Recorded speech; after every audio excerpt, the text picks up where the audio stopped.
नमस्कार, आप देख रहे हैं न्यूज नशा। आपका स्वागत है। मैं हूं वाई शिवम।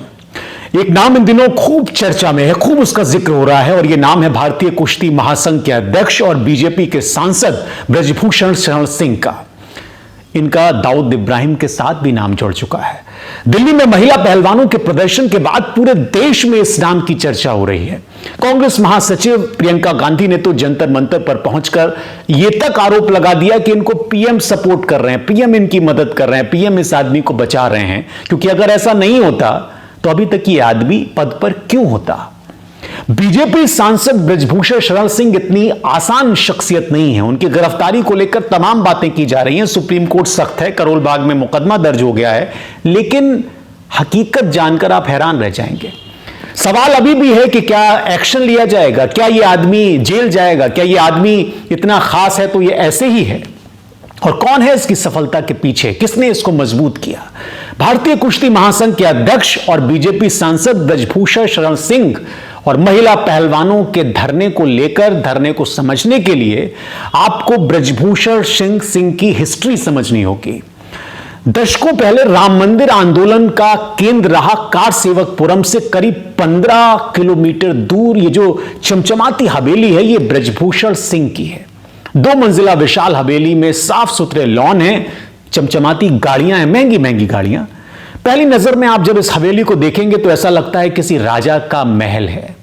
सरयू नदी के पार नवाबगंज कस्बे में मौजूद इसी घर में 6 बार के सांसद, 6 बार ब्रजभूषण शरण सिंह करीब 3 दशकों से अपनी ताकत का प्रदर्शन कर रहे हैं, राजनीति चला रहे हैं, राजनीति कर रहे हैं और राजनीति में वो अजय बने हुए हैं। 6 बार सांसद रहे हैं ये। अगर आप इस इलाके में जाएं तो यहां लोगों से बात करने पर पता चलता है इनकी ताकत के बारे में, और ये पड़ताल करने की अगर आप कोशिश करेंगे तो आपको समझ आएगा कि ये आदमी कैसे साल दर साल ताकत बढ़ाता रहा, इसका राज क्या है। इस इलाके में इनके काफी समर्थक आपको मिलते हैं जैसे ही आप एंटर करते हैं। राम मंदिर के साथ इनके जुड़ाव ने इनको लोगों के बीच काफी लोकप्रिय बना दिया है और ये काम ये लगातार करते रहते हैं। ब्रजभूषण सिंह के बारे में जो जानकारी उपलब्ध है उसके मुताबिक इनकी पैदाइश 8 जनवरी 1957 की है, नवाबगंज की, और जवानी के दिनों में ही ये अखाड़े में शामिल हो गए, कुश्ती लड़ने लगे, पहलवान बन गए और स्थानीय स्तर पर इनका नाम लोग जानते हैं, ऐसा सुना जाता है। उन्हीं दिनों में वो छात्र राजनीति में भी एक्टिव हुए। राजनीति में उनका करियर अयोध्या के साकेत कॉलेज से शुरू हुआ, जहां पर उन्होंने अपने छात्र जीवन की शुरुआत की। इस दशक में अयोध्या शहर काफी उथल पुथल से दौर गुजर रहा था, काफी माहौल तनावपूर्ण था। तब राम मंदिर आंदोलन ने धीरे धीरे आकार लेना शुरू किया था, जिससे इस तरह के युवाओं को शक्ति मिली और ब्रजभूषण जैसे तमाम युवा राजनेता बन गए। इनको राजनेता की तरह पेश किया गया और कुछ नेता उसमें कामयाब भी हुए। ब्रजभूषण के लिए टर्निंग पॉइंट था साल 1991। इस साल राम मंदिर आंदोलन अपने उफान पर था। ब्रजभूषण सिंह ने अपना पहला लोकसभा चुनाव बीजेपी की टिकट पर लड़ा। बीजेपी ने इनको टिकट दिया और इन्होंने पहले ही चुनाव में कांग्रेस के आनंद सिंह को करीब 1 लाख वोटों से हरा दिया। तब बीजेपी ने पहली बार उत्तर प्रदेश में अपनी सरकार बनाई और ये मजबूत हुए। अगले ही साल बाबरी मस्जिद को ध्वस्त कर दिया गया और इसके बाद उत्तर प्रदेश की कल्याण सिंह सरकार को बर्खास्त करना पड़ा, बर्खास्त कर दिया गया उसको। ब्रजभूषण सिंह को डर नहीं लगता, ये उस वक्त भी साबित हुआ। वो कई बार सार्वजनिक तौर पर मर्डर की बात कर चुके हैं, अपनी हिस्ट्री बता चुके हैं। उन्होंने सार्वजनिक रूप से यह दावा किया कि उन्होंने एक मर्डर किया। उन्होंने कहा कि बाबरी मस्जिद को गिराने में उन्होंने मदद की।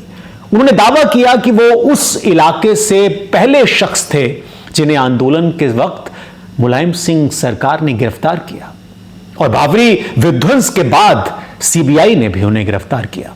बीजेपी के वरिष्ठ नेता एल.के. आडवाणी हो, मुरली मनोहर जोशी हो, कल्याण सिंह हो, तमाम नेताओं के साथ इनकी करीबी के चर्चे खूब रहते थे और इन तमाम लोगों के साथ सीबीआई ने इनको भी अभियुक्त बनाया था, लेकिन 2020 में इन सभी को आरोपों से बरी कर दिया गया। लेकिन अगर ब्रजभूषण शरण सिंह की राजनीति को अगर आप देखें, उनके प्रवेश को अगर आप देखें तो 1990 से यह शुरू होती है, जब ये अक्सर साधु संतों और राम मंदिर आंदोलन से जुड़े नेताओं के साथ देखे जाते थे, उनके साथ वक्त बिताते थे। इसके चलते उन्होंने खुद को एक तेज तर्रार हिंदू नेता के तौर पर प्रोजेक्ट करने की तैयारी की थी और यही वजह थी कि बीजेपी ने उनको टिकट दिया, उनको चुनाव लड़वाया और वो जीते। 92 में उन पर गैंगस्टर दाऊद इब्राहिम के सहयोगियों की कथित रूप से मदद करने के भी आरोप लगे। उनके ऊपर टाडा लगाया गया, आतंकवादी और वेतनकारी गतिविधियां रोकथाम अधिनियम यानी टाडा, यह उनके ऊपर लगाया गया। इस मामले में उन्हें कई महीने दिल्ली की तिहाड़ जेल में रहना पड़ा। वो जेल में रहे और यह 1999 का वक्त था। इतना सब कुछ हो रहा था, लेकिन बृजभूषण सिंह के प्रभाव में कोई कमी नहीं आई गोंडा के भीतर। अगले 15 सालों के दौरान बृजभूषण सिंह ने राजनीति के मैदान में खुद को एक ऐसे नेता के तौर पर स्थापित किया जिसको हराया नहीं जा सकता। वो कभी कभी राज्य सरकार के फैसलों को सीधी चुनौती दे देते हैं, सीधे। गोंडा के स्थानीय लोगों को अभी भी याद है जब उन्होंने तत्कालीन मुख्यमंत्री मायावती को चुनौती दी, जब उन्होंने गोंडा का नाम बदलकर लोकनायक जयप्रकाश नारायण नगर कर दिया। तब उन्होंने सीधे चुनौती दी। बृजभूषण सिंह के इस कोशिश का विरोध इतना जबरदस्त तरीके से किया कि अटल बिहारी वाजपेयी को उसमें दखल देना पड़ा। उन्होंने पदयात्रा निकाली थी बृजभूषण सिंह ने, और वाजपेयी जी ने इस मुद्दे पर हस्तक्षेप किया था। उन्होंने मायावती को कहा कि वो अपना फैसला वापस ले लें। बृजभूषण शरण सिंह की ताकत 2009 में भी बढ़ी जब उन्होंने आम चुनाव में बीजेपी छोड़कर समाजवादी पार्टी का रुख कर लिया। सपा की टिकट से वो इसी इलाके से चुनाव लड़े, गोंडा से चुनाव लड़े और जीत गए। लेकिन 2014 में उन्होंने फिर से अपने घर वापसी की, बीजेपी में वापसी की। गोंडा के नंदरी नगर इलाके में अगर आप जाएंगे तो ये वो इलाका है जहां पर बृजभूषण सिंह कुश्ती के कार्यक्रम कराते हैं। इनका जलवा है, इनका भौकाल है उस इलाके में। और जब ये कार्यक्रम कराते हैं तो राजनीतिक घटना बन जाती है। कुश्ती के इन कार्यक्रमों में बृजभूषण एसयूवी से पहुंचते हैं, उनके काफिले पहुंचते हैं, लंबी लंबी गाड़ियां जो फिल्मों में आप देखते हैं, और नेताजी जिंदाबाद के नारे लगते हैं। उन्हें मंच पर लगी ऊंची कुर्सी पर बिठाया जाता है, बिल्कुल भव्य तरीके से। बृजभूषण कुश्ती के अखाड़े में कभी कभी उस वक्त रेफरी के पीछे तक चले जाते हैं, एक्टिव पहलवानों को डांटते हैं, समझाते हैं, सलाह देते हैं उन्हें कि कैसे आप कुश्ती लड़िए। इस तरह के कार्यक्रम उन्हें लोगों से मिलने का मौका देते हैं, इस तरह के कुश्ती के कार्यक्रम, और इससे उनका राजनीतिक रसूख बढ़ता है, ताकत बढ़ती है।